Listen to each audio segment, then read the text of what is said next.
¡Chavales! En un video anterior hice mi top de villanos de películas de la saga multiversal, así que ahora es turno de los villanos de las series, empezando por el clandestine de Miss Marvel, a quienes pongo en octavo lugar, seguido de Todd Phelps de She-Hulk en séptimo, luego a los Flag Smashers de Falcon y Winter Soldier en sexto, luego al Super Skrull Gravik de Invasión Secreta en quinto, luego a Kingpin de Hawkeye y Echo en cuarto, luego a Arthur Harrow de Moon Knight en tercero, luego a Agatha de WandaVision en segundo, y también por su propia serie, ya que desgraciada traidora como la odio en estos momentos, y en primerísimo lugar,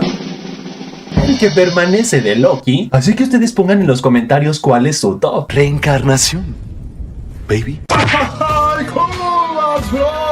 Vaya que James Gunn se tomó muy en serio la elección de quién interpretará a Linterna Verde del nuevo DCU, ya que primero se lo ofreció al actor Josh Brolin, conocido en el mundo de los superhéroes por haber interpretado a Thanos en el UCM y a Cable en las películas de Deadpool, papel el cual después de unas cuantas pláticas decidió rechazar sepa la burger. ¿Por qué? Tal vez porque a Ryan Reynolds ya tener experiencia en el terreno de Linterna Verde le aconsejó que escapara de allí.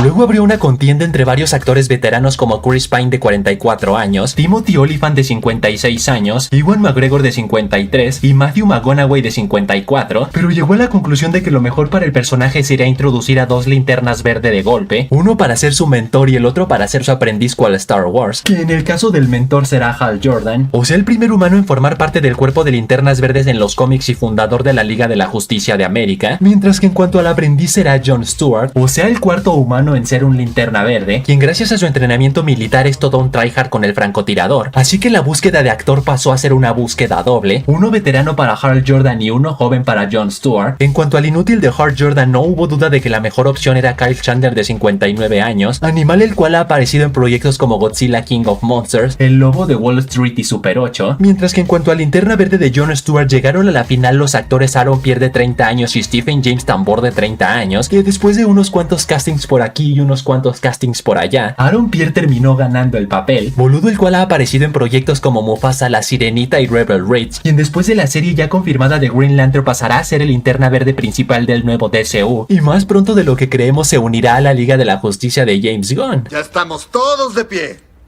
formando un círculo. Como inútiles. Y ahora sí, la noticia estelar. En cuanto a los detalles más tochos que nos dejó el episodio 5 de Agatha All Along, empezamos con que Lidia Calderón nos spoiló la muerte de Alice Gulliver desde episodios anteriores, ya que gracias a sus poderes clarividentes de vez en cuando se le zafan las canicas bien severo y empieza a decir frases totalmente random como esta. Ya sé que al inicio de esto todas nos odiábamos, pero ahora...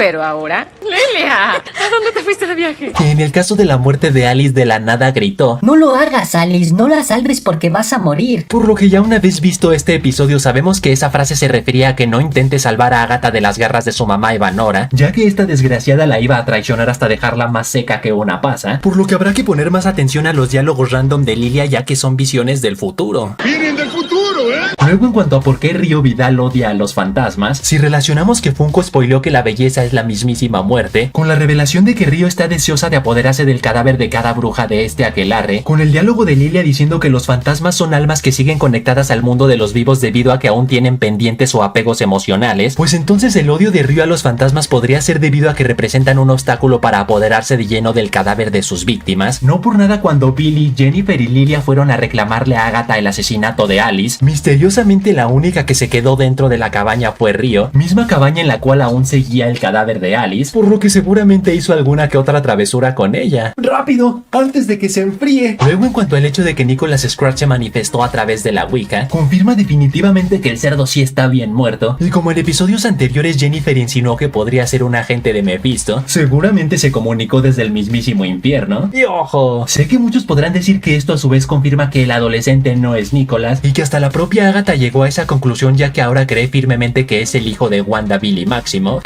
La teoría más tocha jamás dijo que el adolescente es Nicholas, sino que el cuerpo pertenecía a Nicholas, pero una vez que murió el alma de Billy se apoderó de él, y por lo tanto de esa teoría ser real. Técnicamente Billy es mitad hijo de Agatha, mitad hijo de Wanda, y en caso de que Agatha se haya dado cuenta de esto, el diálogo donde le dijo a Billy que es demasiado parecido a su mamá podría tener un significado doble, ya que si lo dijo por Wanda obviamente se refiere a que ella fue capaz de secuestrar secuestrar a todo un pueblo con tal de revivir a su esposo y tener hijos, pero también podría estarse refiriendo a ella misma, ya que fue capaz de asesinar a su propia mamá con tal de robarle su poder. Órale, este carnal sí me comprende. El único detalle es que como esa teoría haría a Billy mucho más especial que a Tommy, ya que Billy habría poseído el cuerpo de uno de los brujos más poderosos de los cómics, mientras que Tommy poseerá el cuerpo de un adolescente pedorro llamado Thomas Shepard. También existe la posibilidad de que el cuerpo del que se apoderó el alma de Billy es de un adolescente pedorro llamado William Kaplan, al igual que en los cómics. Y si algunos se preguntan que entonces por qué Jennifer le dijo a Billy que los familiares de Agatha tienen prohibido votar sobre si se merece vivir o morir, dando a entender que ella sabe que Billy y Agatha son familia, eso más que significar que el cuerpo de Billy le pertenecía a su hijo Nicholas, más bien podría estar haciendo referencia a que en el mundo de las brujas es muy común que cada una de ellas tenga una mascota a la cual consideran parte de su familia, como es el caso de su gato Salem, teoría la cual se refuerza ya que en esta escena Agatha se burló de Billy diciéndole que él es su mascota.